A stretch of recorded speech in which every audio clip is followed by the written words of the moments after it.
I sat in the audience for the 1000th time watching my annoying sister Mara's talk show. I was just about to fall asleep when suddenly a spotlight shone on me. There she is, my twin sister Brooke. Come help us play the game, sis. Wait, what? Before I could say a word, the audience started chanting my name and my parents nodded at me encouragingly. Mara was waiting on stage with her guest star, who was some famous model. So, Brookie, you and Iris are gonna play the card game War, and whoever wins breaks an egg on the other's head. Can I jump off a building first?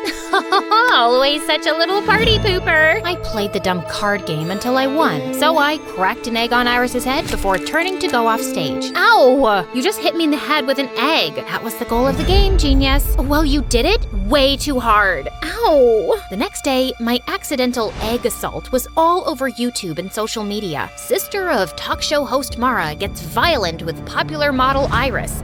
So melodramatic. My life wasn't always like this. I'd never asked to live in the public eye. All of this started when my bimbo sister got her own show a year ago and became a child millionaire. Then here I was, just trying to get through high school without punching or kicking walls. Hi, I'm Brooke from Manhattan, and this is my story. But before I rant about my drama, please like and subscribe. Everyone at school brought up the stupid talk show incident. Look, it's Mara's extra crazy sister Brooke. Should we refer to her as the egg beater? I can beat an egg over your head, but don't worry, I'll avoid smashing your new nose.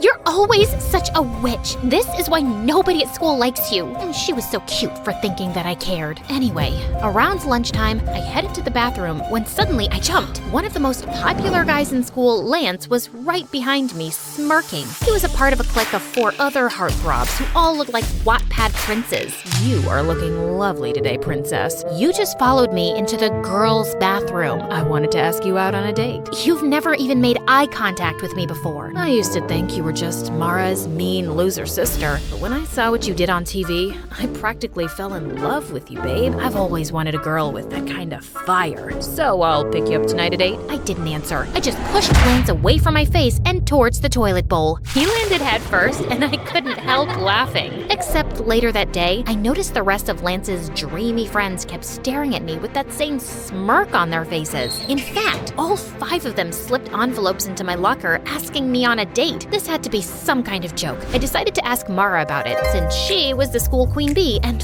full of gossip. But surprisingly, Mara didn't know anything. Then later that night, she gave me some crazy news. She'd invited all 5 of those guys to come onto her talk show, where she'd set up a competition over who could win a date with me without even asking me.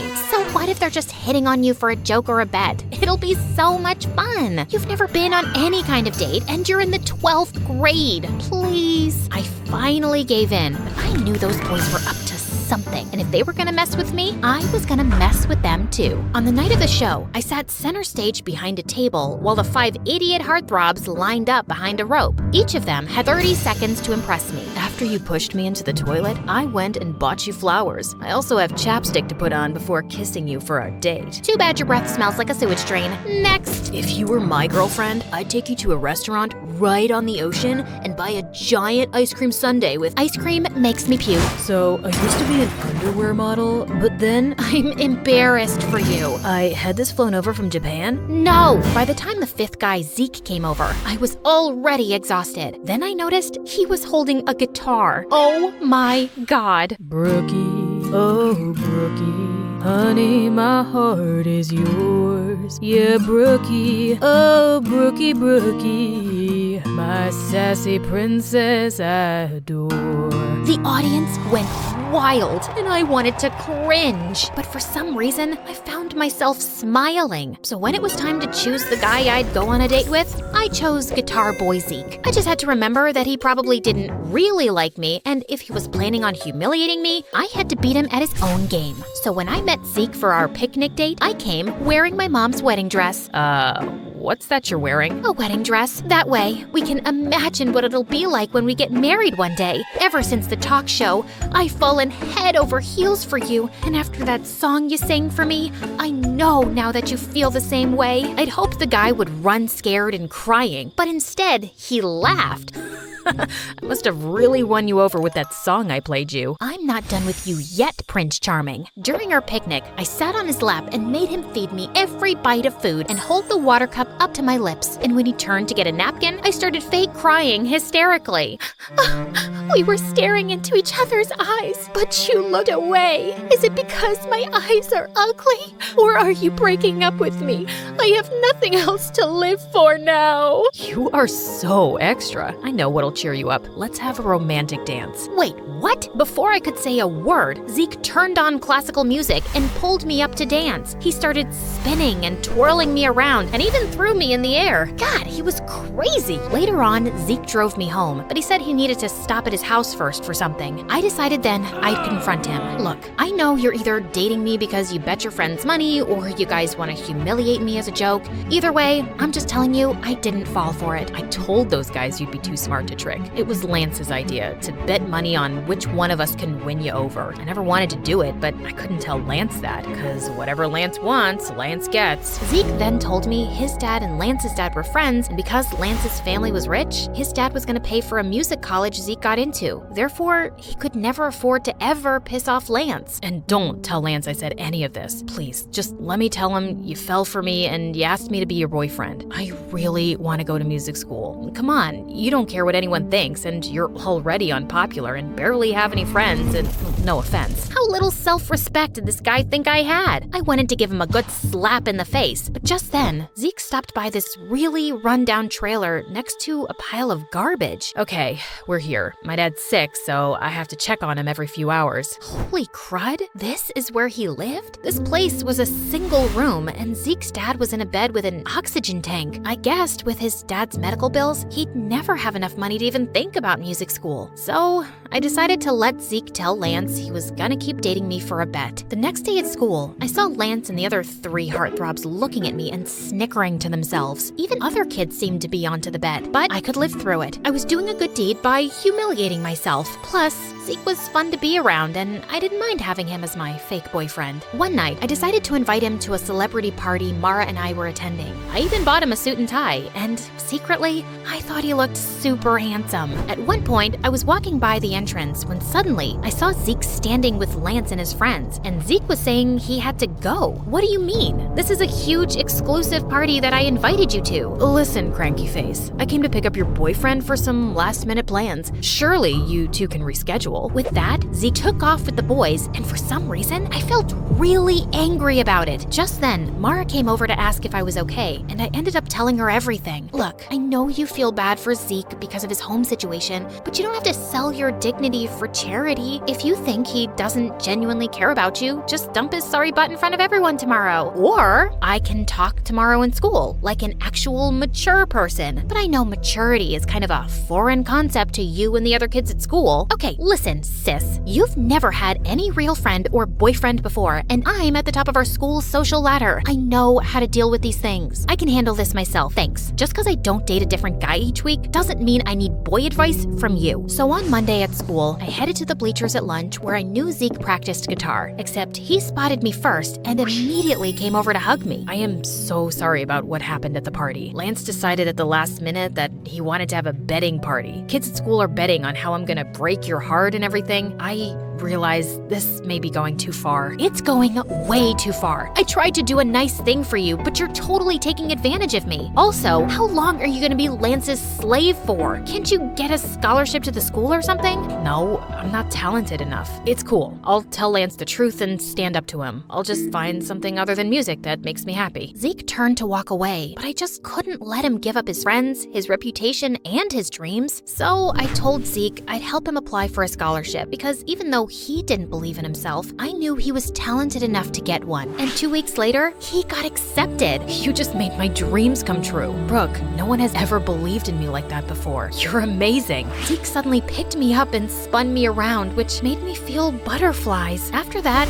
Zeke and I became really close and started hanging out all the time. I helped him take care of his dad, and he helped me make some friends at school. Except there were a couple of issues. One, I started to develop real romantic feelings for for Zeke, and 2 was Zeke still hadn't told Lance the truth, even though it was part of our agreement. So finally, Zeke decided to confront Lance one day after school as I hid behind a tree to listen in. Look, man, I told Brooke about the bet. It's not right the way we're manipulating her. Plus, I've been hanging out with her, and I think I want to date her for real. You know, she helped me get a scholarship to the music school you were going to pay for. Now, you don't have to. Are you kidding me? What am I going to tell all the kids who've been giving us money, betting the different ways you can dump her? You're one of us, Zeke, and she's an unpopular loser. It'll make the whole squad look bad. If you date her, then you're dead to us. Fine then. You guys are jerks anyway. I'm gonna get myself an awesome girlfriend. I held my breath as I watched Zeke ditch his friends for me. And just like that, Zeke and I became an item. He held my hand, kissed me in public at school, and didn't even seem to care that he'd lost all his friends in popularity. Everything seemed to be going well, at least for a couple of weeks. Then one weekend, I went away with my family for a camping trip with no Wi-Fi or cell reception. But when I arrived back at school on Monday, something horrible happened. I was sitting in the cafeteria when suddenly Zeke stood up on one of the tables with a microphone and speakers. Can I have everyone's attention? I have something to say to my girlfriend, Brooke. I'm sorry, babe, but I just can't date you anymore. I've realized that I don't want to be with a stuck-up sourpuss who's way below my league. It's also really lame that she's never dated anyone before. So for all of you out there who bet money how I dump Brooke, the ones who selected public humiliation win. I stood with shock as I watched a bunch of kids run over to Zeke, Lance, and the other guys with cash. None of this made any sense. Had it just all been a setup? I ran out of the room and into the hallway to collect myself when I saw Zeke behind me. Brooke, I am so sorry I had to do that, but I had a good reason. What good reason could you possibly have for humiliating me like that? Please, just listen to me. My dad had to have an emergency medical procedure over the weekend that I couldn't pay for, and since there was no way to reach you, I had to ask Lance for help.